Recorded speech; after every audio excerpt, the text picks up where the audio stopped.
नमस्कार, स्वागत है आप सभी का। मैं मनोज श्रीवास्तव। अब वक्त है जी भारत पर खास कार्यक्रम खबर समझिएगा। दिन भर बहुत सारी खबरें आती हैं, जिनमें से कुछ खबरों को विस्तार से समझना जरूरी होता है ताकि आप भारत के बदलते मिजाज को समझ सकें।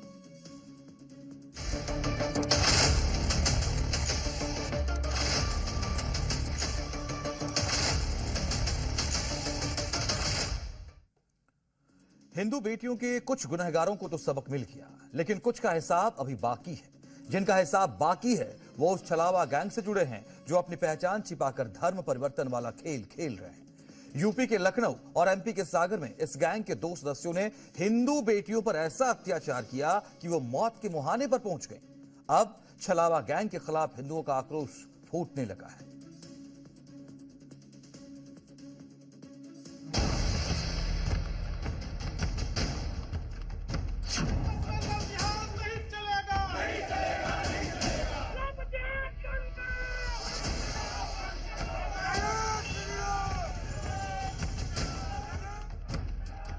हिंदू संगठन गुस्से से उबल रहे हैं, खून खौल रहा है। यूपी के लखनऊ से लेकर एमपी के सागर तक आक्रोश की आग धधक रही है। वजह है हिंदू बेटियों के साथ हुआ अत्याचार। ऐसा अत्याचार जिसने दोनों बेटियों को मौत के मुहाने पर ले जाकर खड़ा कर दिया।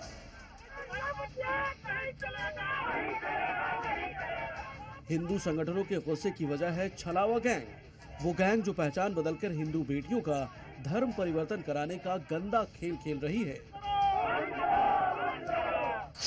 देश के 2 बड़े शहरों में छलावा गैंग की करतूत सामने आई है। यूपी की राजधानी लखनऊ और वहां से 516 किलोमीटर दूर एमपी के सागर में जबरन धर्म परिवर्तन कराकर हिंदू बेटियों को मुस्लिम बनाने की कोशिश की गई। लखनऊ के सबसे बड़े मेडिकल कॉलेज में एक मुस्लिम रेजिडेंट डॉक्टर ने हिंदू महिला रेजिडेंट डॉक्टर को अपनी बदनीयती का शिकार बनाने की कोशिश की। पहले से शादीशुदा मुस्लिम डॉक्टर ने ये बात छिपाते हुए हिंदू डॉक्टर से रिश्ता जोड़ा और फिर उस पर धर्म बदलने का दबाव डालने लगा। उसे इतना परेशान किया कि उसने आत्महत्या की कोशिश कर डाली। इस खुलासे के बाद अब हिंदू संगठनों का गुस्सा फूट पड़ा है।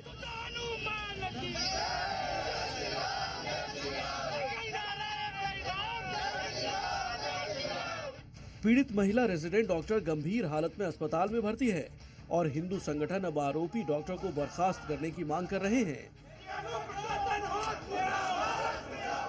तो हम ये कहना चाहते हैं, उस बच्ची को विश्वास दिला चाहते हैं और देश में रहने वाली प्रत्येक हिंदू बेटिया को विश्व हिंदू परिषद ये एहसास कराना चाहते हैं कि हम उसके भाई हैं, उसके परिवार के लोग हैं, वो अकेले नहीं है। यहाँ अगर किसी प्रकार का कृत्य अगर किया जाएगा लगातार ऐसे जिहादियों द्वारा तो हम ईट सेट बजाने का काम करेंगे, चाहे कोई हो। हमारा क्लियर है मामला कि हमारी मांग साफ साफ है कि उस रमीज मलिक नामक छात्र को विश्वविद्यालय में बर्खास्त किया जाए, उसका एडमिशन निरस्त किया जाए। हम इसके अलावा किसी प्रकार की और मांग पे चर्चा नहीं करना चाहते हैं और बुर्का पहन करके मुंह ढक करके आना प्रत्येक विश्वविद्यालय में बैन करना चाहिए। इनकी पहचान छुपा के लोग आते हैं। आपने देखा होगा दिल्ली में बम विस्फोट घटना हो गई। ये डॉक्टर नहीं है, लगातार बांग्लादेश में आप देखिए किस बार घटना हो रही है। हिंदू संगठन केजीएमयू प्रशासन पर मामले को दबाने का आरोप लगा रहे हैं। हालांकि विश्वविद्यालय प्रशासन का कहना है शिकार बनाने की नापाक साजिशों को अंजाम देने में जुटा है। इसीलिए हिंदू संगठन अब छलावा गैंग पर बुलडोजर एक्शन की मांग कर रहा है। ऐसा न होने पर बड़े आंदोलन की चेतावनी दी जा रही है। ब्यूरो रिपोर्ट, जी मीडिया। वंदे मातरम, जो कभी आजादी की लड़ाई में देश की आवाज था, आज वही सियासत का अखाड़ा बन गया है।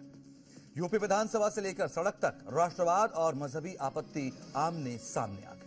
सीएम योगी इसे राष्ट्रवाद से जोड़ रहे हैं तो विपक्ष इसे बेवजह का विवाद बता रहा है। मुस्लिम समाज की आपत्ति और सियासी बयानों के बीच वंदे मातरम अब सिर्फ गीत नहीं, एक राजनीतिक रेखा बन गई।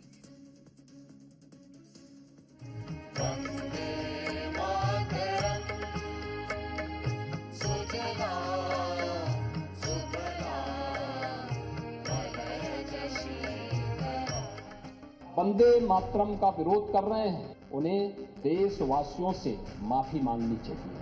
वंदे मातरम की गूंज 6 छंदों में गाया जाने वाला जो राष्ट्रगीत है उसको काट करके 2 छंदों तक सीमित करना, ये किसी मजहबी मजबूरी का नतीजा था। भारत में रहना है तो वंदे मातरम कहना है। जो गीत आजादी का तराना था, जिसे गाते गाते अनगिनत देशभक्तों ने हंसते हंसते कुर्बानी दे दी, आज उसी वंदे मातरम पर देश की सियासत दो फाड़ नजर आ रही है।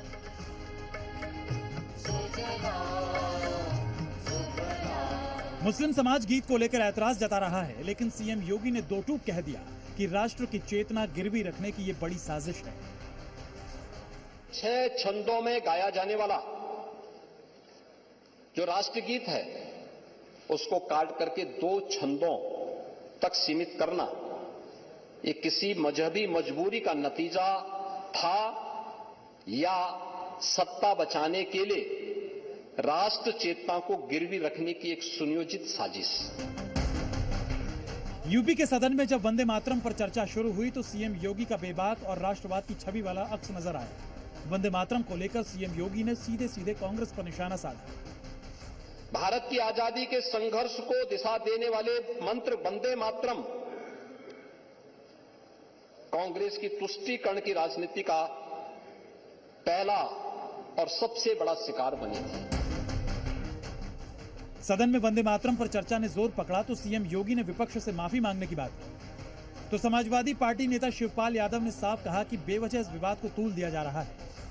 जो लोग भी जाने अनजाने में आज वंदे मातरम का विरोध कर रहे हैं, इस राष्ट्रगीत का विरोध कर रहे हैं, उसका बहिष्कार कर रहे हैं, उन्हें इस देशवासियों से माफी मांगनी चाहिए। भारत की साझी विरासत से जुड़ा विषय है, पर दुर्भाग्य है कि आज वंदे मातरम को सम्मान देने की बजाय भाजपा द्वारा राजनीतिक हथियार बनाया जा रहा है।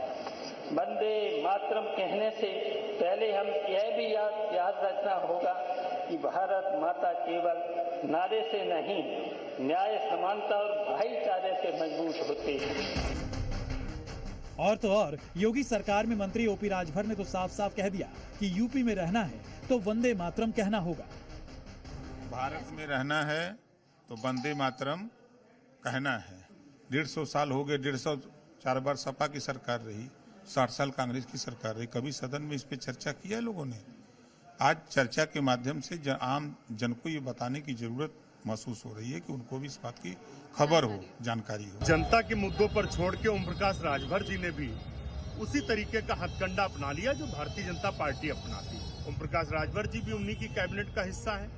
वो भी जो अति पिछड़ों की बात करते थे, पिछड़े में आरक्षण की बात करते थे, अब उन मुद्दों को भूल गए हैं, बीजेपी के प्रोपेगेंडा में चल रहे हैं। इसीलिए वंदे मातरम को लेकर उलूल जुलूल बयान दे रहे हैं। लेकिन सवाल है कि आखिर वंदे मातरम पर हंगामा क्यों बरपा है, तो उसकी वजह भी समझ लीजिए। वंदे मातरम के 150 साल पूरे होने पर जश्न चल रहा है, लेकिन इसी जश्न पर ऐतराज की स्याही भी पोती जा रही है। चलिए आपको बताते हैं कि वंदे मातरम का विरोध क्यों हो रहा है। मुस्लिम समाज वंदे मातरम का विरोध करता है। वंदे मातरम को इबादत के रूप में देखते हैं, इसे भारत माता की पूजा मानते हैं। मुस्लिम समुदाय के लिए अल्लाह सिर्फ एक है, इस्लाम में सिर्फ उन्हीं की इबादत की अनुमति है।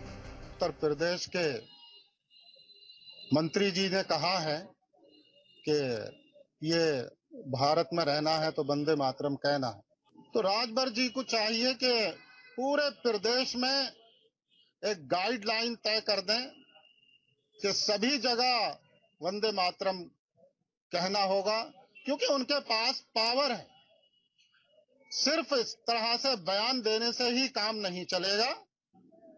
अगर वो चाहते हैं कि हकीकत में ऐसा ही हो तो अपनी पावर का इस्तेमाल करके वो लागू करा दें। लेकिन इन सबके बीच सवाल ये कि धर्म बड़ा है या फिर राष्ट्र धर्म, और आखिर वंदे मातरम पर इस तरह की सियासत क्यों हो रही है। लखनऊ से विशाल रघुवंशी के साथ ब्यूरो रिपोर्ट, जी मीडिया। कोडीन कप सिरप मामले को लेकर यूपी की विधानसभा में जमकर हंगामा हुआ। एसपी मुखिया अखिलेश यादव की विधायकों की फौज बुलडोजर एक्शन की मांग को लेकर हल्ला बोल रही थी। सीएम योगी का पारा भी चढ़ गया, कह दिया बुलडोजर एक्शन होगा और जरूर होगा, लेकिन जब बुलडोजर चलेगा तो चिल्लाने मत बैठ जाना। योगी ने ऐसा कहा क्यों? और इसलिए ये कहा जा रहा है क्योंकि कोडीन माफिया के साथ समाजवादी पार्टी के तार जुड़ते नजर आए हैं। यानी योगी बुलडोजर भी चलाएंगे और चिल्लाने भी नहीं देंगे।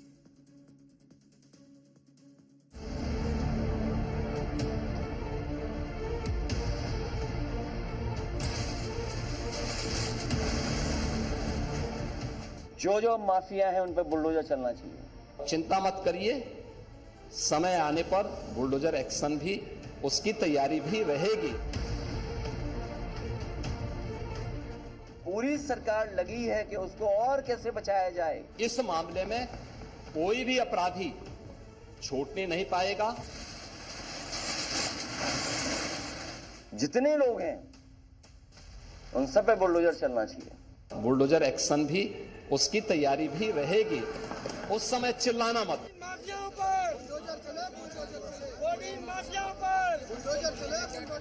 योगी का इशारा हो गया है, बुलडोजर ने आस्तीनें चढ़ा ली है। योगी जो ही रेडी स्टेडी गो बोलेंगे, बुलडोजर मिशन पर निकल पड़ेगा। मामला जहरीले कोडेन कफ सिरप का है, जिसे लेकर पिछले काफी वक्त से समाजवादी पार्टी ने हंगामा मचा रखा है। आज भी विधानसभा परिसर में पार्टी के विधायकों ने कोडेन मामले को लेकर हंगामा किया। सदन के भीतर भी आरोपियों के खिलाफ बुलडोजर एक्शन की मांग उठाई, जिसका जवाब सीएम योगी ने दिया। एनडीपीएस के तहत, गैंगस्टर के तहत मान्यवर सरकार बुलडोजर में माहिर है, लेकिन बुलडोजर पता नहीं कहां चला गया, ड्राइवर सो गया। चिंता मत करिए, समय आने पर बुलडोजर एक्शन भी, उसकी तैयारी भी रहेगी। उस समय चिल्लाना मत करो। कोडेन कफ सिरप मामले को लेकर सरकार और विपक्ष के बीच पिक्चर वॉर भी देखने को मिली। सीएम योगी ने इस मामले के आरोपी अमित यादव के साथ एसपी मुखिया अखिलेश यादव की तस्वीर दिखाते हुए तंज कसा, तो समाजवादी पार्टी भी इस मामले के आरोपियों के साथ बीजेपी नेताओं और डिप्टी सीएम ब्रजेश पाठक की तस्वीर निकाल लाई। अमित यादव की फोटो अखिलेश यादव के साथ तो है ना? ये तो है ना? ये फोटोग्राफ्स इस बात को बताता है कि अमित यादव समाजवादी पार्टी के योजन सभा से जुड़ा हुआ है, आपका पदाधिकारी है और आप इसको डिनाई नहीं कर सकते। सुन लीजिए भाई, सच हमेशा कड़वा होता है। ये भाजपा से जुड़े हुए हैं तार। ये देखिए, भाजपा के राष्ट्रीय महामंत्री और ब्रजेश पाठक जी के साथ ये माफियाओं के फोटो, अभी मुख्यमंत्री जी के साथ के फोटो भी बता रहे थे, कोई जानकारी दे रहे थे। अगर वो भी मिलेंगे तो उनको भी आपके पास तक लाने का काम करेंगे। कोडेन कफ सिरप मामले को लेकर योगी सरकार लगातार एक्शन में है। अब तक 79 केस दर्ज किए गए हैं, 225 लोग नामजद किए गए हैं, 78 लोगों की गिरफ्तारी हो चुकी है, 134 फर्मों पर छापेमारी की गई है। सीएम योगी का दावा है कि कोडेन माफिया के तार समाजवादी पार्टी से जुड़ रहे हैं, तो समाजवादी पार्टी आरोप लगा रही है कि मामले में बीजेपी नेता शामिल हैं, इसीलिए जांच में हीला हवाली हो रही है। सरकार की कार्रवाई अपने अंतिम उस तक जाएगी तो आप में से बहुत सारे लोग फतिया पढ़ने के लिए जाएंगे वहां, तो आपको फतिया पढ़ने की लायक भी हम नहीं छोड़ेंगे, तब तक ऐसी कार्रवाई हम कर देंगे। ये व्यापार, ये भ्रष्टाचार की जड़ें बहुत नजदीकी से सत्ता संरक्षित लोगों के पास हैं। खबरें जारी लगातार, एक छोटा सा ब्रेक ले रहे हैं, आप देखते रहिए जी भारत।